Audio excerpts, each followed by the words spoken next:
Some have labeled us as terrorists. The resistance are brave fighters. We are defending our people from the government's brutal repression.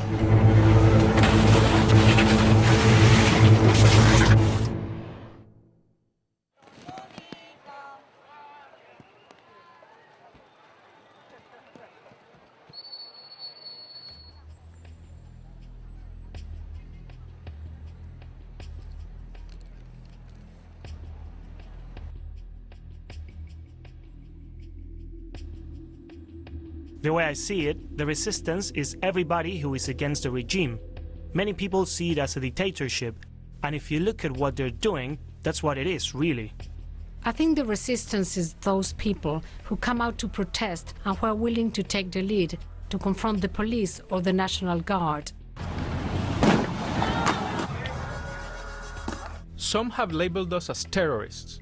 But I think that all of us youth who make up the resistance are brave fighters. We are defending our people from the government's brutal repression. Our role is also to secure ground, because just as the police and the National Guard are trying to push us back, we also have to try and seize our chances to advance.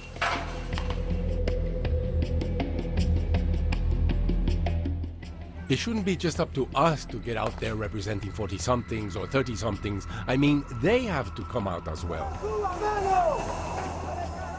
I think we suffer the worst of the government's decisions, and that's why we haven't any choice if we want to gain our independence, to move forward and make a life for ourselves.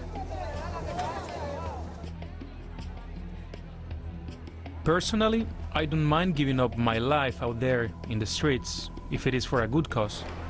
I believe I prefer to die than to live in this way, governed by the Constitutional Assembly and all that. The way I see it, I will never be able to achieve my potential as a person here because the government isn't letting me.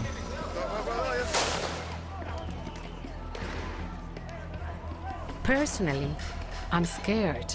I'm scared of dying.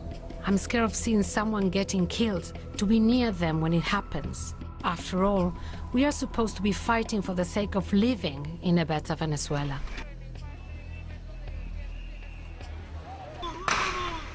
When you're standing behind a shield and they fire birdshots at you, the impact deafens you. It leaves your ears ringing. There's always a risk that by trying to see what's going on ahead of you, that a pellet can get through the shields and hit you in your eye. That's your eye gone, or it could kill you.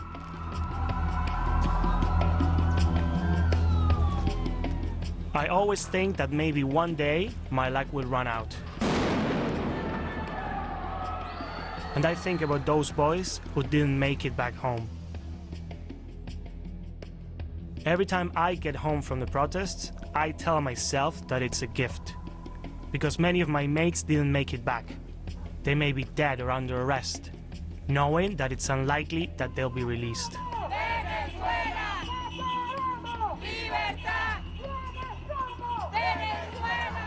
This is a country that has seen many of its youngest people killed, injured or arrested.